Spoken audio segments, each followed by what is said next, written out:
Now, the God Emperor of Mankind, who were made on Oath, Oath is also known as Taylor, didn't really like all this. He was still leading mankind from the shadows, even during, the AI rebellion and all that stuff. So he's not exactly a big fan that, humanity is kind of cooked. So he, genetically engineers these master warriors known as custodians. Each one is a handcrafted masterpiece. These men gathered up from the warlords the emperor would defeat. He would gather up the boys of these warlords and would make the custodian brotherhood for about 35 years. That's how it was. 35 long years. The custodian brotherhood, the young men, the young boys that were collected from all the warlords that the emperor would defeat. He would conquer a warlord, conquer a territory, take all the young, boys from that area and turn them into custodians. That was the law for 30 years. God damn it. Anyway, so I'm not gonna get into that, but yeah. I hate that retcon. Fuck games. I hate Games Workshop sometimes. I love the authors of Games Workshop, but god do I hate Games Workshop. Anyway, besides that, he makes these wonderful handcrafted warriors. But the thing is even though each one's a monster, they're still super handcrafted and super hard to make. They're kind of like Switch watches. You can't make a whole lot of them. So, besides having, normal, mortal, warriors, army, he also makes the Thunder Warriors. The Thunder Warriors are a prototype Space Marine that are pretty much bigger, stronger, and faster than normal Space Marines, but also way more aggressive, harder to control, and also way more prone to failure. As opposed to Space Marines that can live to the thousands, unless killed, these guys only live up to a few decades at most, before the genetic augments kill them. Custodians are taken as babies. Space Marines, which haven't been invented yet, are taken as, children, as small children. Thunder Warriors are taken as grown men. So having a grown man be shoved up with, full of steroids and all, bionics and all this stuff is not too good for them. They're not very stable. But even though they were crude and unstable, the Emperor was still able to conquer Taylor with them. But after he conquered Taylor, he began to, develop space travel. Oh, by the way, I forgot to mention this. Earlier on, back during the Middle Ages, the Void Dragon, a shard of the Void Dragon, lied dormant on Earth because, it escaped the Necrons destroying it. It was able to escape the Necrons capturing it and hit on Earth until eventually it woke back up and began eating people, but the Emperor, being the Emperor, was able to defeat it and was able to entomb it on Mars, knowing that in the future there'd be Martians here and that the Void Dragon's dreams would leak into the Martians' dreams and help them become more technologically advanced. But don't worry about that. So pretty much, he goes up to the Martians. Now keep in mind, the Emperor's a turbo atheist. Part of the Thunder Warriors' tasks was exterminating religion with extreme prejudice. So the Emperor goes up to Mars, whispers into a broken, Titan, whispers into its leg, and it magically heals. The Emperor is a cog whisperer. Cog whisperers are hyper. I'm pretty sure the Emperor is the only one, actually, who are pretty much able to talk to machines and just get them to regenerate or whatever. So, pretty weird. I'm pretty sure it's just, shenanigans. But anyway, he's able to convince the Mechanicum on Mars that he is their god. The Mechanicum, during the Age of Strife, when, mankind was, all colonies were ripped apart, Mars went from being terraformed to, not being to being pretty much unterraformed. The only thing to keep Mars alive, because Mars was, completely cut off from the rest of the human empire, even Earth, the only thing to keep Mars alive was, the mechanics, pretty much, and eventually this turned into a religion known as the Mechanicum, and they begin to worship the machine god, which was actually the Void Dragon that the Emperor entombed underneath Mars. But because the Emperor was very good at technology and was a master psycho, he was able to convince them that he was actually their god, even though he planted their not god underneath their planet. So they worship the machine god, and they think the machine god's the Emperor, but the machine god's actually a Catan that the Emperor planted under Mars. Don't worry about it. Anyway, so he convinces them that they're god, and the Emperor sets out on a journey. The Emperor goes to a place called Malek. There's a area on Malek that is pretty much a gateway to the warp. Well, it's almost like a warp control. We don't actually know what's on the other side of Malek. Some people think it's the wall warp. Some people think it's like a warp control room. Either way, the Emperor went there and exited visibly aged despite being immortal, and with a massive power boost. Now, it's here where he was able to steal... Now, again, a lot of things aren't told to us in 40K, so I'm going to be completely honest. There was no concrete answer. Now, I'm going to go with the theory I believe. Now, all that's said in the actual lore is that the Emperor stole power from the Warp, or from the Chaos Gods, to make the Primarchs. I personally believe that he went to the Warp, gathered up 20 gods of, minor Warp gods of humanity, and was able to either forcibly drag them or coach them into following him, and was able to use these souls and put them into bodies. That's why, a Primarch like Guilliman and a Primarch like, the Khan are so different. Because if the Emperor could handcraft all their personalities, then we know the Emperor would have made of 20 Dorns, or like 20 Guillimans. Or heck, even like 20 Lions. He wouldn't have, he wouldn't have been making Lorgoi. I'll just say that. Or Alfarius. Anyway, so the Emperor does that, and he comes back from Malek. By the way, he left one of his perpetual friends to, guard the portal at Malek. This perpetual woman actually offered to sacrifice herself in order to, seal the portal off, but the Emperor is actually a fairly sentimental fellow. The Emperor doesn't care if 1 trillion humans have to die, but if he actually knows you and he starts to care about you, he will do everything to protect you.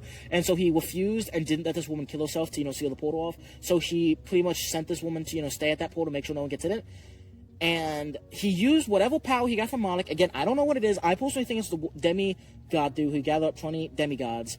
And he's made these superhumans that were powered by warp nonsense, the Primarchs. He made these kids with the help of his friend Malkador, with the help of many scientists, and with the help of Orda. Orda being the Emperor's oldest perpetual friend. She was pretty much the mother of the Primarchs as much as he was the father. And no, they didn't conceive the children biologically. At least I don't think so. It's more of a test tube baby type deal. Anyway, he made each Primarch individually, each individual, demigod could rest inside the body with comfort. He pretty much made them to where the body would fit in, to where the soul could fit in the body easily. Here again is where the lore gets even more confusing. And there's multiple contradictory sources, unreliable narrator. So pretty much, one site says that the Chaos Gods opened a portal in the womb and was able to, throw the Primarch babies throughout the galaxy. One source also says that Oda, the mother of the Primarchs, was terrified that what the Emperor was going to do to the kids, so she scattered them throughout the galaxy. I personally don't believe the second one's true. I also don't believe the first one's true, because if the Chaos Gods had the power to scatter them throughout the galaxy, wouldn't they just have the power to kill them? And there's no way Oda's that stupid. There's no way a woman's been around for 40,000 years is that stupid. Over 40,000 years. She's almost as old as the Emperor. There's no way she's that stupid. Angron landed on New Syria.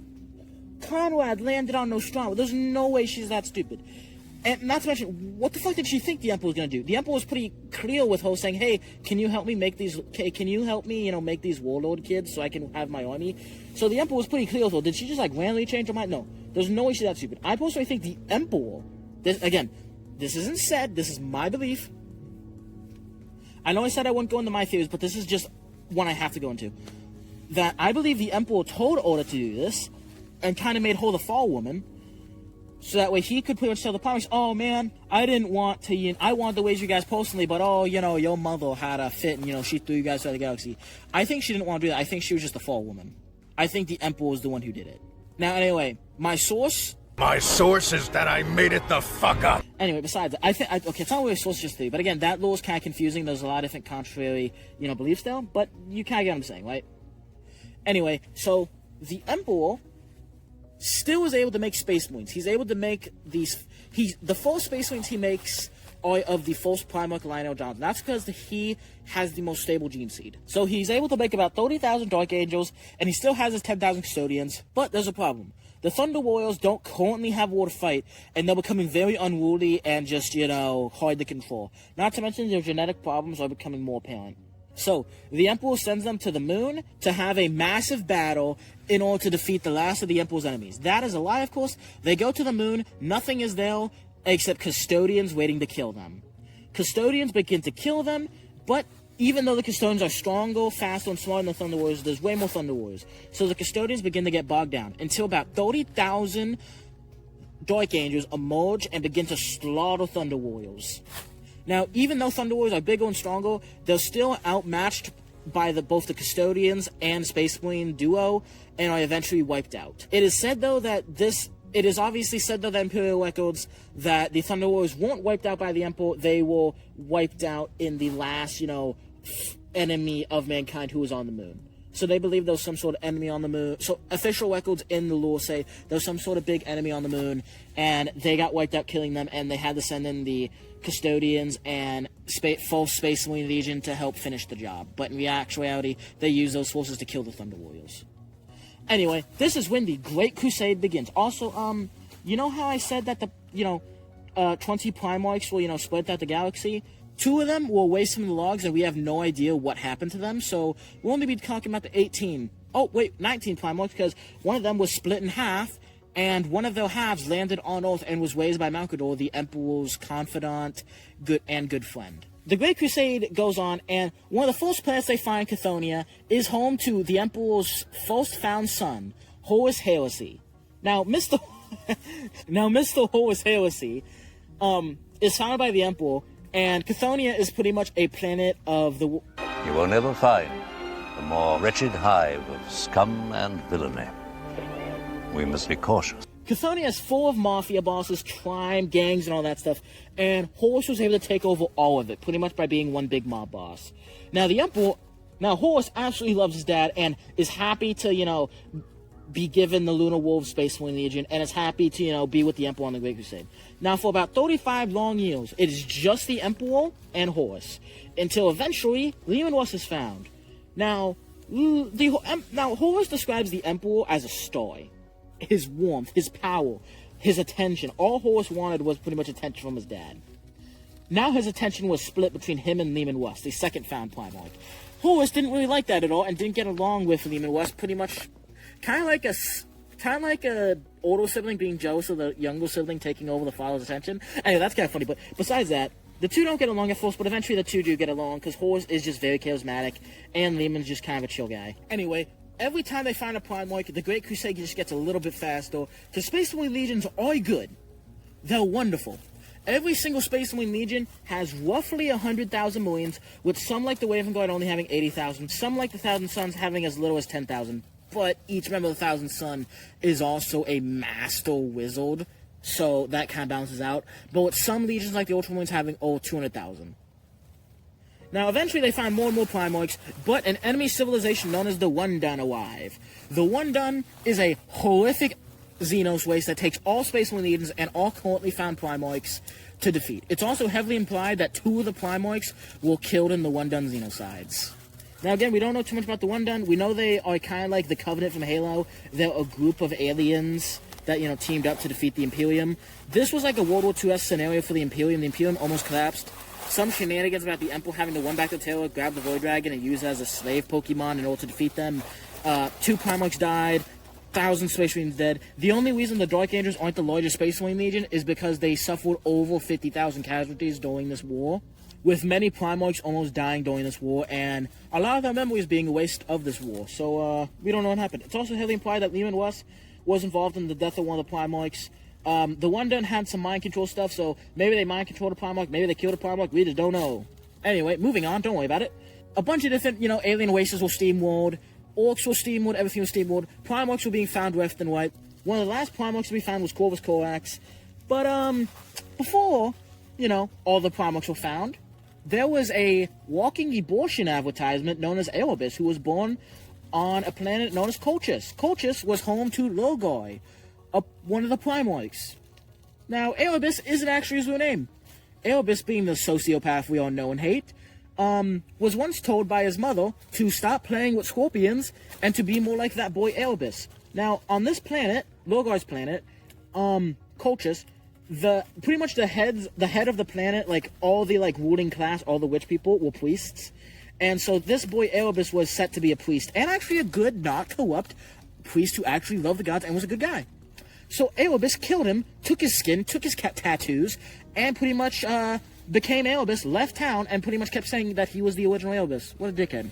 Eventually, Erebus would meet up with, everyone's least favorite Primarch, Logoi, And despite the fact that Logoi was pretty much on a crusade on his planet purging chaos worship, because his planet was, the religion on cultures was actually a form of pseudo-chaos worship, Logoi was preaching about the Emperor because he had psychic visions about the Emperor, and was pretty much preaching about Jesus, getting rid of all this pagan, chaos god garbage, and pretty much replacing it with Space Jesus. Despite the fact that Space Jesus, his dad, was a massive atheist.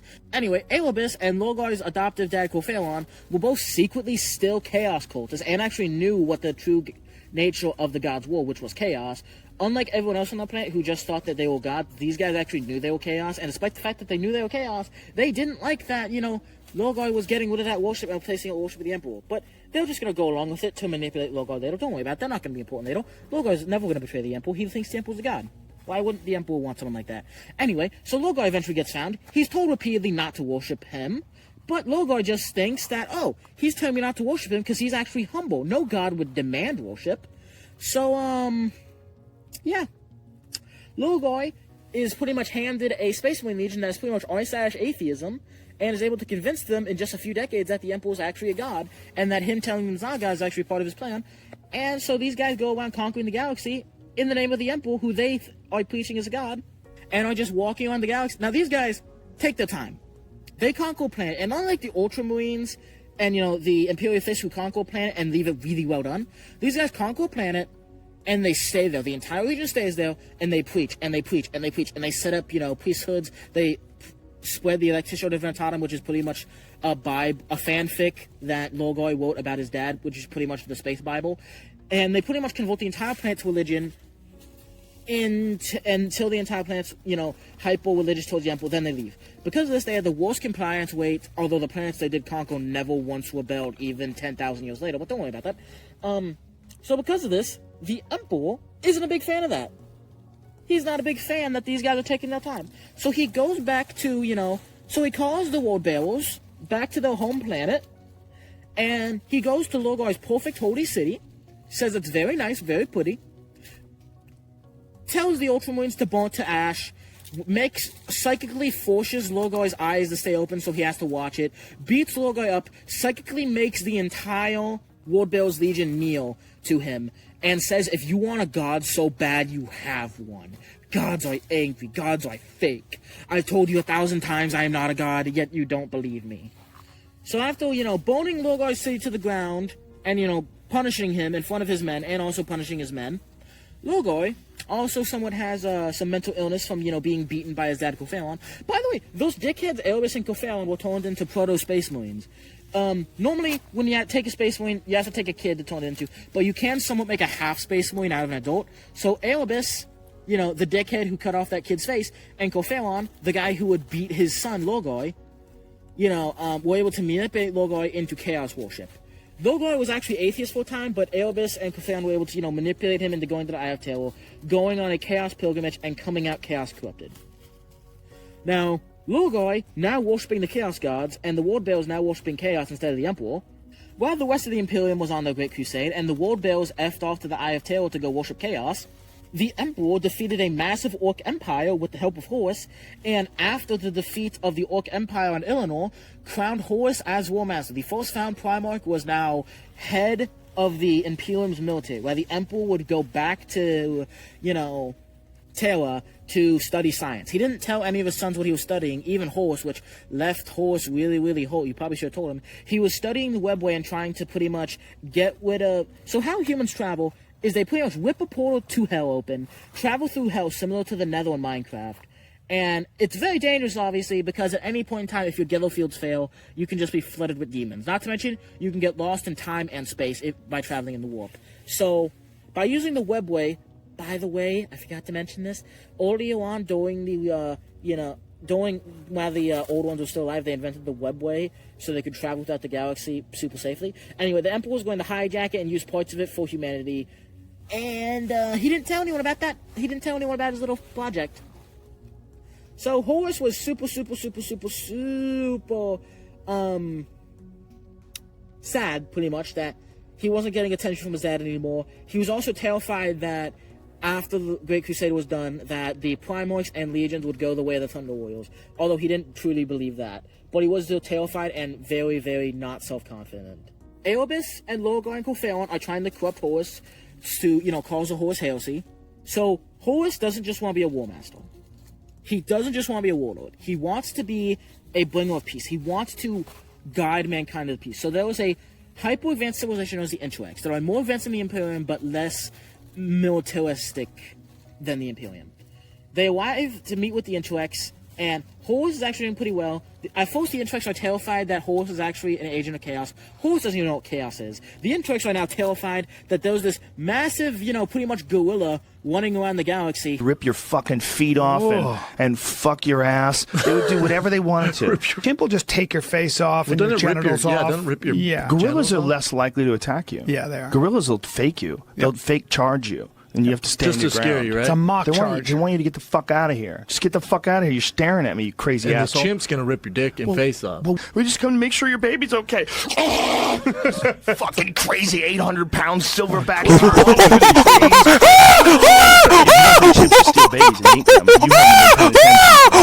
Who doesn't know what chaos is. And so the Interax are kind of scared, even though they don't think it's a chaos agent. But Erebus sneaks into a Interax pretty much museum, steals a chaos knife, and the Interax think it was Horus who did it. So the Interax and Horus go to war. Horus, being the war master, absolutely demolishes them, but feels very sad that negotiations fell through and he had to destroy one more Xenos empire. A massive... And Horus is not doing super well, right? Mentally. He misses his dad. He doesn't feel like he deserves the rank of War Master. He's terrified that his brothers feel the same way. He feels like Sanguinius should have been War Master. And he's constantly trying to prove himself. And one of the governor, he conquered a planet one time. And he personally left a governor in charge. And this governor rebelled against him. This governor was corrupted by Erebus and was given that Chaos Knife. And this Chaos Knife had the ability to pretty much have a poison handheld to kill any single living organism. It was a Norgalite artifact that would, kill any organism gets stabbed by it. This governor rebels. Horus is terrified that all the other Primarchs are going to think less of him and know that he shouldn't have been War Master if they see that a planet that he personally conquered and that he personally left it in charge of someone rebelled against him, that none of them are going to respect him. So he's going to crush this with an iron fist. And he goes, and the planet is pretty much full of Norgalite zombies, Norgalite corruption, and he personally goes to fight the governor, and the governor's way faster and stronger than any mortal should be, filled with chaos strength, because he was corrupted by Erebus, by Norgal. And although it is not really a fight, because this is still a Primarch versus a chaos-empowered dude, he is able to slip past Horus's defenses, and is able to stab Horus before getting, What up, Aaron? What's up, dude? Yeah, dude. Help out this crowd, brother.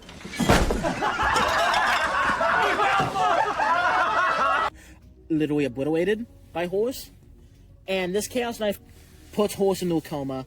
Also, one thing to note, many of the legions have been corrupted by the World Bearers, because the World Bearers pretty much set up warrior lodges in all the legions where they'd, talk about trauma, pretty much these warrior lodges were a mix of, priests / counselors / therapists that the World Bearers would have, because the World Bearers were very charismatic. But these warrior lodges were mostly used by Lorgar and Erebus to corrupt people. Anyway, the warrior lodge on the Vengeful Spirit, Horus's flagship, is, of course, headed by Erebus. And Erebus suggests to bring Horus to this weird chaos shrine. Don't know what chaos is. You don't know what chaos is. Chaos isn't told to anyone. The only people who know about chaos are the custodians and the Emperor. Yeah, probably would have been good to tell the Primus about chaos. For whatever reason, he told Corvus, though, but don't worry about that. Anyway, so they go there.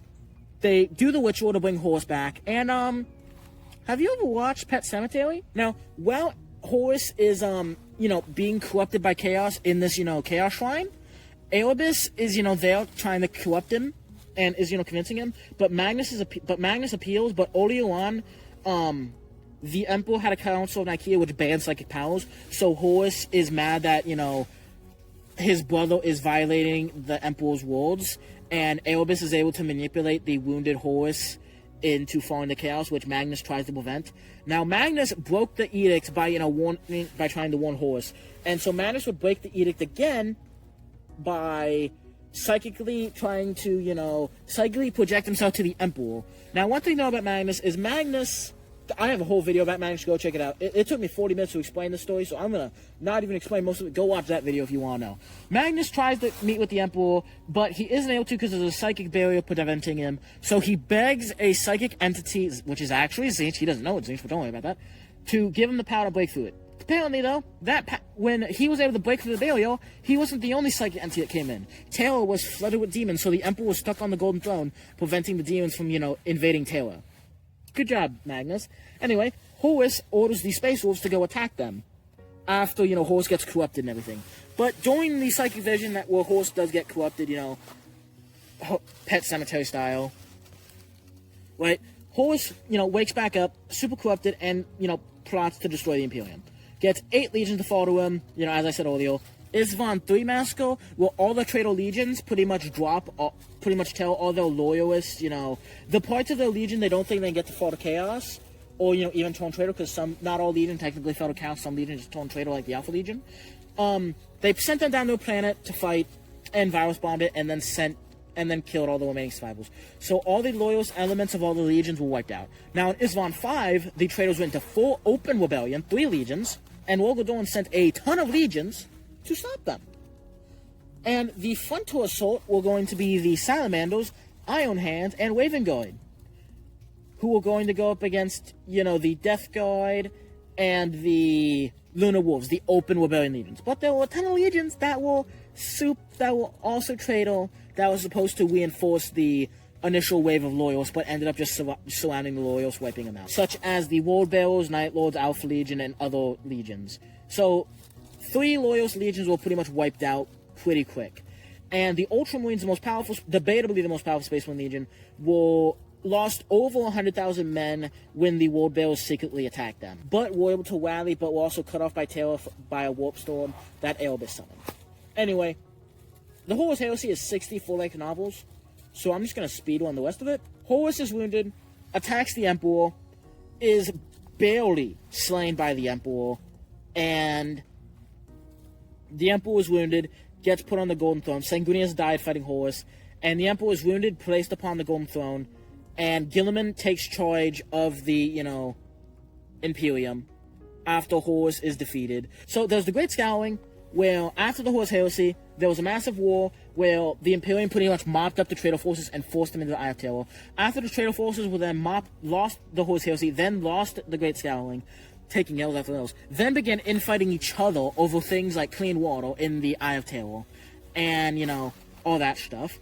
And so, the Imperium was kind of effed. Now, Guilliman was the Grand Regent of the Imperium, and was unfortunately put into a melee fight against his brother Fulgrim, which he got his butt kicked and lost, meaning that now the leaders of the Imperium were the High Lords of Terra, which are not the most competent individuals. So, eventually, all the Loyalist and traitor Primarchs would eventually fade into obscurity for about 10,000 years. So pretty much, Horus Heresy, Imperium wins, but is heavily crippled, loses some Primarchs. Great Scowling, able to push the traitors into the Eye of Terror. Legion Wars, traitors fight each other, and then Imperium just goes into massive stagnation and loses all their Primarchs, so they never are able to fully take the galaxy. So pretty much all Loyalist Primarchs would end up in comas like the Lion and Guilliman, or in the warp, or just we don't know where they're at. Possibly dead, we don't know. And because of this, the Imperium would enter about 10,000 years of stagnation. But during the 10,000 years in between 40k and 30k, there was an event known as the War of the Beast, where pretty much a bunch of super orcs kind of evolved into quarks and almost defeated the Imperium. But Vulcan showed back up and was able to save the Imperium. No one really likes the War of the Beast too much, so I'm not going to touch on it too much. Anyway, Vulcan shows up about 1,500 years after the Great Scowling, defeats the Beast, the end. Anyway, so because of that, the setting was pretty stagnant for a very, very long time, until eventually Abaddon was able to get all the Chaos forces to work together and, do the 13th Black Crusade. Pretty much, he did 13 Black Crusades. Okay, so pretty much, Games Workshop used Abaddon as a villain of the week for a while, and so because of that, he seemed super unthreatening, because, he's just a villain of the week. But then they kind of retconned it to where, he wasn't actually failing his 13 Black Crusades. He didn't actually fail the first 12 Black Crusades. He actually was just slowly weakening Cadia. Cadia being a fortress world that was pretty much holding back all the traitor forces, keeping them in the Eye of Terror. And also, Cadia also had a Necron Pylon. Necron Pylons are these things that pretty much make psychic energy not psychic energy. It pretty much suppresses psychic energy, stopping, the Eye of Terror from spreading and stopping all the chaos from spreading. Humans didn't really know that, though. Or most humans didn't. And especially didn't know how the Necron Pylons worked. Anyway, so Cadia is able to hold against literal hell for 10,000 years until eventually Abaddon sends his full force against Cadia in the 13th Black Crusade and is able to destroy the planet, pretty much. But while the planet's being destroyed, Saint Celestine guides a massive ship of Sisters of Battles there. This war is absolutely BS and could be its own video all to its own. It could be its own 5 videos. Every character here could have their own video. Just about so much stuff happened here, right? It's almost a horse hair type situation. Anyway, Trays in the Infinite, so many things happen. Trays in the Infinite doesn't want, Chaos to win, so he releases a ton of Space Marines from the Great Crusade to help. That does something. And because of the stubbornness of the Cadians, the heroics of the Space Marines, Trazen throwing random bullshit at, Abaddon, and Saint Celestine fighting Abaddon in melee combat. Abaddon's about to lose, but Abaddon's a sore loser, so he crashes one of the Blackstone fortresses. One of the things that he was able to capture Blackstone Fortress early on, and crashed it against Cadia. The things that are, Blackstone Fortress, the things that are able to shatter the Story Gods. Yeah, he crashed that into Cadia, shadowing Cadia in half. So even though Abaddon lost Cadia, he was still able to destroy Cadia. Because of this, the Blackstone pylons on Cadia that were keeping the Eye of Terror suppressed were destroyed, and the Eye of Terror went from a massive problem to cutting the galaxy in half. Now, the entire galaxy was flooding with demons, and Chaos Space Marines, and Chaos Cultists, and all sorts of things. Humans were turning traitor, entire guard regiments, entire military force, Space Marine chaps was falling to chaos, everything was awful. And so Belisarius Cawl, the guy who was working with Tracing the Infinite to get those pylons working before the planet got whipped in half, him, Saint Celestine, and the Inquisitor make their way to Ultramar, because Cawl wasn't just working on getting those pylons up and ready. Cawl was also working on a secret project the Emperor apparently just told him to work on forever, and was also working on the Armor of Fate, an armor that was meant to, bring Guilliman back to life. Now, during all this was happening, Saint Celestine, the Inquisitor, and Belisarius Cawl are, trying to revive Guilliman, but they also meet up with an Eldar known as Levane. Levane is the chosen champion of the Eldar god of death you need. They're trying to awaken your need by grabbing all these random swords or whatever. I'm not going to get into that plot. Don't worry about it, man. She's a chosen champion of a dead death god. Don't worry about it. And she's trying to revive Guilliman as well, because the Imperium the Eldar hate humans, and the Eldar hate the Imperium. But they hate chaos more, and humanity is the only thing fighting chaos on a wide scale. The Eldar just don't have the numbers. And so, Yvain, who's, the head of a new Eldar group, where it's pretty much taking all the 4 Eldar groups and uniting them into one, she is able to help. She, alongside the Ultramarines, alongside Saint Celestine, alongside, Belisarius Cawl, are able to hold off the Chaos Space Marines, because Abaddon, after destroying Cadia, is trying to go to Ultramar because he knows they're trying to revive Guilliman, and he doesn't want that to happen. But Mortarion also hears about this. Mortarion, one of the Primarchs. Don't worry about it. He's the chosen champion of the death of, the God of Decay. Don't worry about it. Anyway, he actually does something he hasn't done for 10,000 years. He stops playing League of Legends, and he goes to fight the Imperium. So now you have, both Abaddon and Mortarion trying to stop the resurrection of Guilliman. They fail. With the power of Belisarius Cawl's, random technology, random life support system he's been able to craft. With the power of Saint Celestine, channeling the power of the Emperor, and Levane channeling the power of the Eldar God of Death. All 3 of these guys are able to team up and are able to revive Guilliman. Guilliman immediately wakes up and is super pissed that his Ultramar is being attacked by Chaos, and that the galaxy's been ripped off. Oh, by the way, did I mention the fact that when the galaxy, went from this to this, half of the galaxy no longer sees the Astronomicon? The Astronomicon, the thing that is able to, allow for warp travel and is able to keep, chaos and demons repelled. Yeah, half the galaxy doesn't have that. Don't worry about it.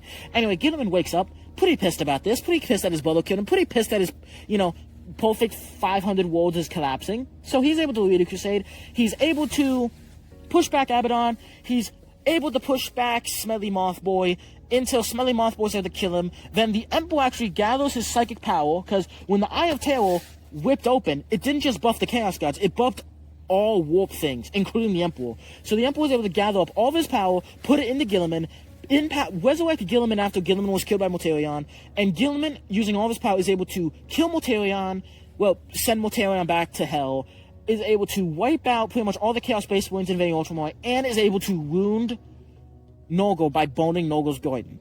Anyway, the Emperor revives Gilliman and leaves, his power. So Gilliman's, back to normal after being, empowered by the Emperor and wounding Mortarion and all that stuff. So Gilliman goes back to, Terra, takes over, the Imperium, becomes the Grand Regent.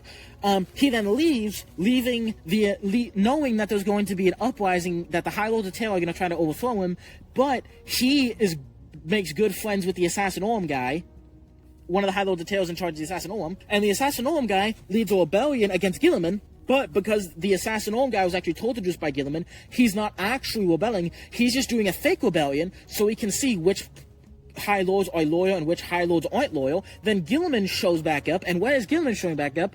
The Assassinorum guy killed all the traitor High Lords of Terra, and Gilliman replaces them with the best and brightest guys he can find.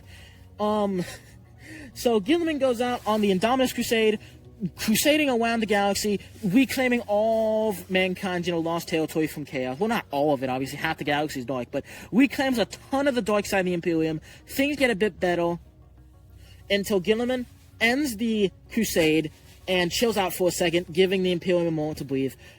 Is at this moment that Lionel Johnson wakes back up and is sent to, to the dark side of the Imperium, wakes up and begins to get traitor Dark Angels, don't worry about it, the whole traitor Dark Angels, don't worry about it, to his banner, and begins to, get the loyal Dark Angels, for about 10,000 years, their only purpose has been to kill the Fallen, the traitor Dark Angels, but the traitor Dark Angels actually fall to Chaos, don't worry about it.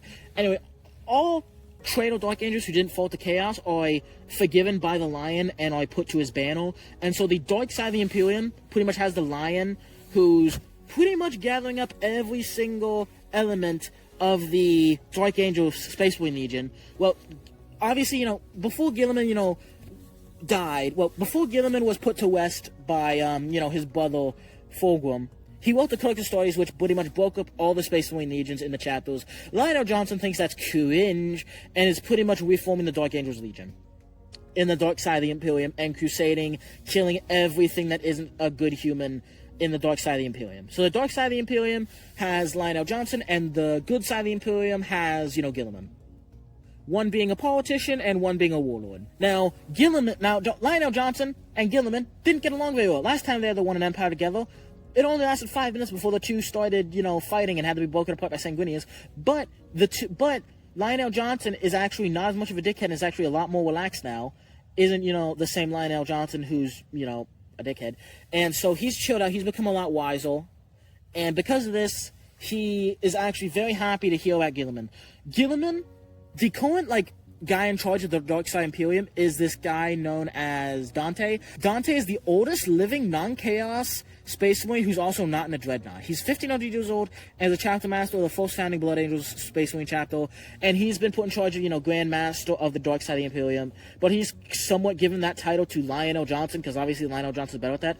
Also, because he was given that title by Gilliman, he told Lionel Johnson about Gilliman, so Lionel Johnson knows that Gilliman is alive, but Gilliman doesn't know Lionel Johnson's alive. Now, part of the reason why Gilliman stopped the, Indominus Crusade is because two things. On one side of the galaxy, Gilliman has this big army on one side of the galaxy who was fighting Chaos, but then was able to push back Chaos, and the other side of the galaxy is being eaten by Tyranids. So, pretty much the soft underbelly of the Imperium that isn't being well defended because they grabbed all the military from there to help push back Chaos, the soft underbelly is now being whipped apart and devoured by Tyranids. Meanwhile, Gilliman is just sending as many warriors as he can to go fight the Tyranids, but he also can't personally go fight the Tyranids because guess what? The Silent King is back. The Silent King showed back up, had a temporary deal with Dante to defeat Tyranids, and is now currently battling the Imperium. Also, on the other side, Gilliman is also having to send warriors to fight the Imhotep the Stormlord. So Imhotep the Stormlord, the Silent King, and Gilliman, the Imperium, are all throwing hands in a three-way battle. Meanwhile, the Imperium is constantly having to drain warriors away from the Necron front to try to help save the Tyranid front, because if the Tyranids are just whipping through everything in the galaxy. Space Marine 2? That's canon. the underside of the galaxy is being ripped apart by Tyranids because it's being poorly defended. And, yeah, so the Imperium's kind of stretched thin. And this is the good side, by the way. So the good side of the Imperium is being ripped apart by Tyranids on one side and having to fight Necrons on the other side. Meanwhile, the dark side of the Imperium is being ripped apart by Chaos, and Light-Out Jobs is trying to tape it back together. This is the current modern era of 40k. Also, unfortunately, apparently the Emperor told Belisarius Cawl before he, got entombed on the Golden Throne to make Primaris Space Marines, pretty much Space Marines but better. I actually somewhat get the concept of Primaris Marines, but I don't like the model changes. They only did this because of model changes. Because of all the model BS, I'm not going to get into this. I'm not going to get into this. I'm going to make a whole video about how I hate Primaris Marines and how Primaris Marines should have been done right, but I dislike how they did Primaris Marines. That's what I'm going to say. Primaris Marines are pretty much upgraded Space Marines. So all newborn Space Marines are being made Primaris, which are slightly bigger, slightly stronger than normal Space Marines. And there's also soldiery that can turn a non-Primaris Marine into a Primaris Marine. You get what I mean? Don't worry about it. Also, there was a massive Orc War. Don't worry about it. It's not huge important. The massive Orc War being led by Glashgorm... The massive Orc War being led by Margaret Thatcher is currently fighting, Angron. Don't worry about that again. It's fine. Don't worry about it. So, pretty much, the dark side of the Imperium has, Lionel Johnson trying to tape everything together. Meanwhile, the light side of the Imperium, that actually has the Astronomicon, is being beaten up on one side by different Necron dynasties and being ripped apart by the other side by Tyranids and being eaten on the other side. This is the entire 40k timeline up until now. New books will change. Obviously, new books are coming out, so I might have to do a part 2 of this video in a decade, but I hope that you enjoyed today's video. I know this is the longest video I've ever done. Thank you so much for watching. What do you think about 40k timeline? I know this is a video that is, meant for both old fans and new fans, especially new fans. I tried to explain things as simply as I possibly could. Again, every single aspect of this video could be a video all to itself. So, even though I went in more in-depth than I think most people do in their explaining Warhammer thing, this is all still relatively surface-ish level. If you want a more deep explanation to any of these factions, please check out my video. Please check out my videos. Please check out my channel. I probably have a video about it. And if I don't have a video about it, then I'll make a video about it. If you want me to make a video on any in particular faction, please tell me in the comments. Tell me what you thought of this video in the comments. Tell me if you liked it or not. Give me some video ideas. What factions do you want me to cover? What videos? What character analysis? What versus battle? What theory videos do you want me to talk about? Just leave whatever you want me to talk about in the comments below. And I've been yapping for way too long, and I'm going to have to call it a day. Thank you so much for listening. God bless you, and I will see you in the next one. Please like and subscribe if you liked today's video. Peace.